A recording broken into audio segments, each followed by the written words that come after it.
আপনি যখন চ্যাট জিপিটিতে একটি প্রশ্ন করেন তখন গড়ে 1 ফোঁটা করে পানি খরচ হয়, দাবি করেছেন ওপেন এআইয়ের সিও স্যাম অল্টম্যান। সামান্য পানির তো, কিন্তু চ্যাট জিপিটিতে প্রতিদিন গড়ে প্রায় 100 কোটি মেসেজ পাঠানো হয়। অর্থাৎ এআই প্রযুক্তি চালাতে গিয়ে প্রতিদিনই পানির উপর বিশাল চাপ দেওয়া হচ্ছে। আর এই হিসেব শুধু ছোট মডেলগুলোর জন্য। বড় মডেল যেমন GPT-3 এর মতো প্রযুক্তি ব্যবহার করে 20 থেকে 100টি প্রশ্ন করলেই করে 1 লিটার পানি খরচ হয়ে যায়। কিন্তু এআই চালাতে এত পানি কেন লাগে?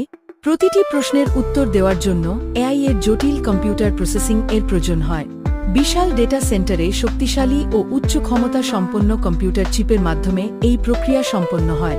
এসব চিপ খুব বেশি গরম হয়ে গেলে নষ্ট হয়ে যাওয়ার আশঙ্কা থাকে, তাই এগুলোকে ঠান্ডা রাখতে লাগে। পানি চিপ ঠান্ডা রাখার জন্য আগে ডেটা সেন্টারগুলোতে এয়ার কুলিং ব্যবহৃত হতো, আর এখন অধিকাংশ ক্ষেত্রেই ব্যবহার হচ্ছে লিকুইড কুলিং সিস্টেম।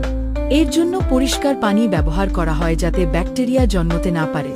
জলাশয় বা নদী থেকে আসে এই পানি, যা কৃষি পানীয় ও স্বাস্থ্যসেবার জন্য ব্যবহার করা হয়। শুধু কুলিং নয়, বিদ্যুৎ উৎপাদন এবং এআই প্রযুক্তির হার্ডওয়্যার তৈরিতেও প্রচুর পানি লাগে। গুগল, মাইক্রোসফট ও মেটাল রিপোর্টে দেখা যায় তাদের ডাটা সেন্টার প্রতি বছর 100 কোটি লিটার পানি ব্যবহার করে।